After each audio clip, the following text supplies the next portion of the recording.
문정인 대통령 통일 외교안보 특보가 북한 문제를 풀어가는데 좀 더 유연하고 현실적으로 접근해야 한다고 말했습니다. 문재인 정부에서 특보는 자문력에 불과하고 미국 워싱턴에서의 발언은 개인적인 소신이라고 거듭 강조했습니다. 주요 대답 내용 직접 들어보겠습니다. 북한이 지금 단계에서 비핵화를 한다는 건 쉬운 건 아니다. 그렇죠. 그렇다면 시작은 결국에 동결에서 시작을 하자.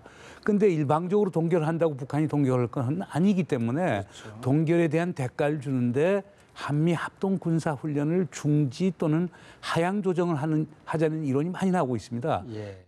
지금 문재인 정부에서 특보의 개념은 좀 다른 것 같습니다. 예. 그러니까 제가 문재인 대통령에 대한 informal advisor, 소위 비공식적인 자문역을 맡고 있는 것이지 예. 그 이상도 그 이하도 아니라는 점입니다. 저는 만약 그렇지 않다면은 제가 비선이 되지 않습니까? 지난 정부에 나타났던 그 비선 적폐가 그대로 나타나는 거기 때문에 아마 지난번에 이제 배치하면서 문제가 되니까 사실상 우리 한민구 지난 정부의 국방장관께서 가셔서 주민들에게 얘기를 했죠.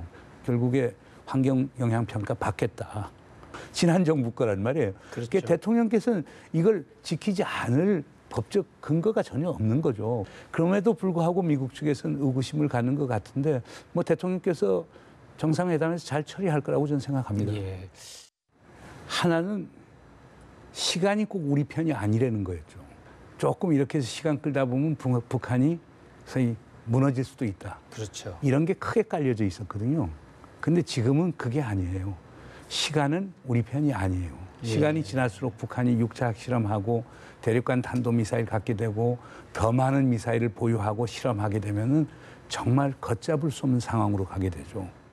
두 번째 접근이라고 하는 것은 좀 유연할 필요가 있지 않느냐는 거죠. 예. 북한이 핵실험, 미사일 실험하는 가장 큰 이유는 자기들이 위협을 느끼니까 하는 거거든요.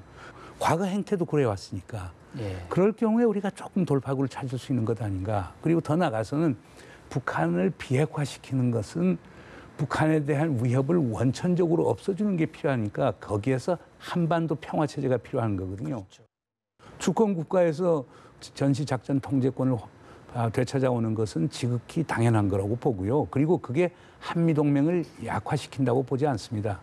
예. 오히려 한국군이 주력군이 되고 미군이 지원군이 되는 방식이 우리 군을 더 강력하게 만들 것이고 우리 안보를 더 강화하게 만들 거고 한미동맹도 더 건실하게 만들 겁니다. 14정상회담 10주년이거든요. 그러니까 그때 아마 그런 것을 묶는 어떤 큰 그림을 제시할 수도 있는 것 아닌가. 그 강론적인 연설들 쭉 하시고 14에서 총론적인 어떤 큰 그림을 제시할 가능성도 배제할 수 없다. 이것이 제 판단입니다.